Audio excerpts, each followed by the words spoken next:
স্বপ্ন, এক টুকরো শৈশবের লোভ।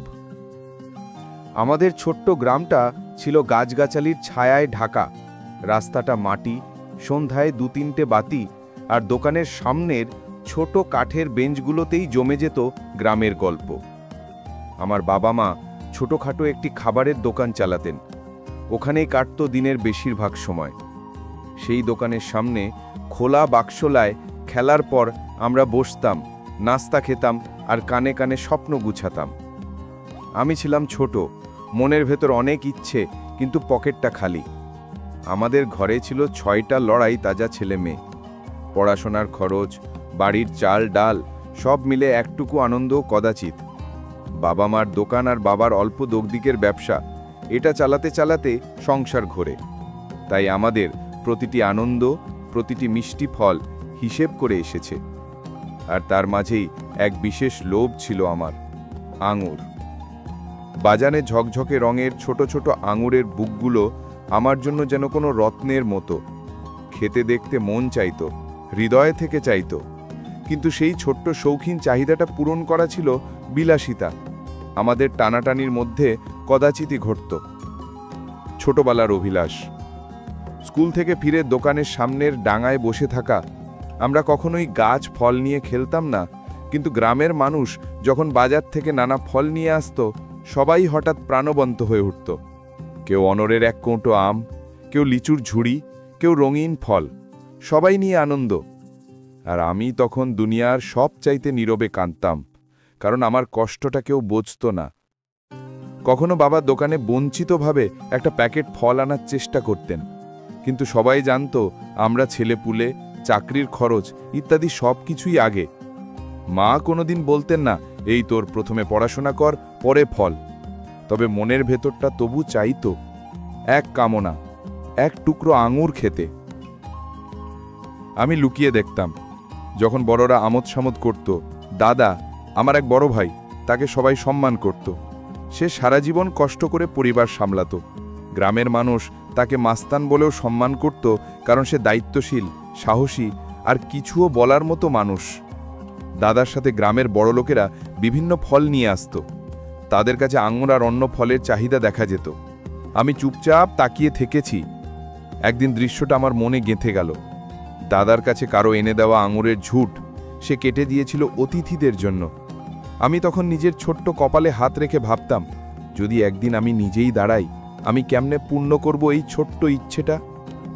দায়িত্ব ও ত্যাগ, পড়াশোনা, চাকরি, প্রবাস। সময় গেল, স্কুল, কলেজ, তারপর কাজ। গ্রামে থাকা অবস্থায় দেখলাম ছোট ছোট দায়িত্ব কিভাবে কাঁধে চাপা হয়।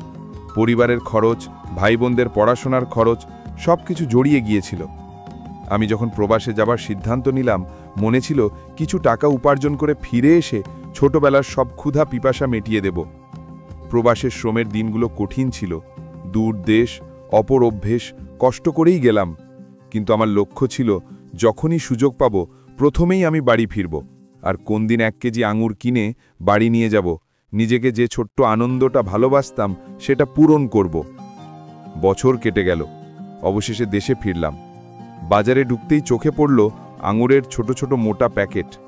আমি হাসি পেলাম, মনে হলো আজকে সেই স্মৃতি বাস্তবে পরিণত হবে। 1 কেজি তুলে নিলাম। সম্ভবত খরচটা তেমন বেশি না, তবু মনে এক অদ্ভুত সুধা এলো। ফিরে আসা, আপেক্ষিকতা ও খালি অনুভব। বাড়িতেই ছিল বন্ধু, ভাই বোনেরা। আমরা সবাই একসাথে বসে আঙুর ভাগ করে খেলাম। প্রথম 3টে গুটি খেতে খেতে মনে আনন্দ অসম্ভব, মিষ্টি, রসালো, যেন স্মৃতির সুগন্ধ ফেরত আসছে। কিন্তু এরপরেই এক বিস্ময়। আমি বুঝতে পারি না কেন আগের মতো পূর্ণতা নেই। যত খাই তত মনে একটা ফাঁক, একটা অনুপস্থিতি।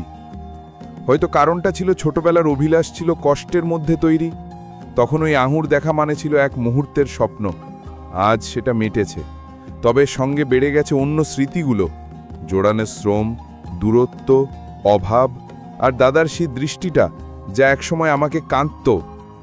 এখন সমস্তটা একসাথে জমলে মনটা খিচুনি করে ওঠে। আমার যতটা চেয়েছিলাম তা কি আসলে আঙুর ছিল, না সেই মুহূর্তের নিরাপত্তা ও মমতার খোঁজ? আমি জিজ্ঞেস করতে থাকি, হয়তো ছোটবেলায় পেলে বেশি উপভোগ হতো, কিন্তু প্রশ্নটা থেমে যায়, কারণ বড় হয়ে দেখা যায় খাওয়ার স্বাদ বদলে যায়। স্মৃতি আর বাস্তবতার মিশ্রণে একটা অদ্ভুত ব্যথা চলছে। প্রতিফলন, ইচ্ছে, তৃপ্তি ও স্মৃতি। এই আঙুরের গল্পটা একেবারে সাদাপোটে ক্ষুদ্র নয়। এটা শৈশবের ছোট্ট চাহিদা, পরিবারের দায়িত্ব, বঞ্চনা আর পরিণামে পূর্ণ হওয়া এক ক্ষুদ্র স্বপ্নের কথা বলে। জীবনে আমরা অনেক ছোট্ট ইচ্ছেকে বড় করে দেখি। পূরণ হলে খুশি হয়েছি, কিন্তু কখনো কখনো পূরণ হলো বলে খালিও লাগতে পারে। এটাই হয়তো জীবনের শিক্ষা। কিছু ইচ্ছে কেবল অন্য মানুষের কাছে নয়, আমাদের নিজের ভেতরের কিছুর সাথে জড়িত। ভালোবাসা, মাতৃত্ব, দাদার নিরাপত্তা, এসব মিলে একটা ছোট্ট ফলকে আরো বড় করে তোলে। আর যখন শুধু ফলই মিলল, মনের সেই অংশটা খালি রয়ে যায়। কখনো কখনো আমরা ছোট্ট একটা ইচ্ছে শক্তিকেই বড় করে প্রত্যাশা করে ফেলি। কিন্তু দয়া করে ভুলে যেও না, মনের ক্ষুধা পূরণ করতে সবসময় জিনিস থেকে আসে না।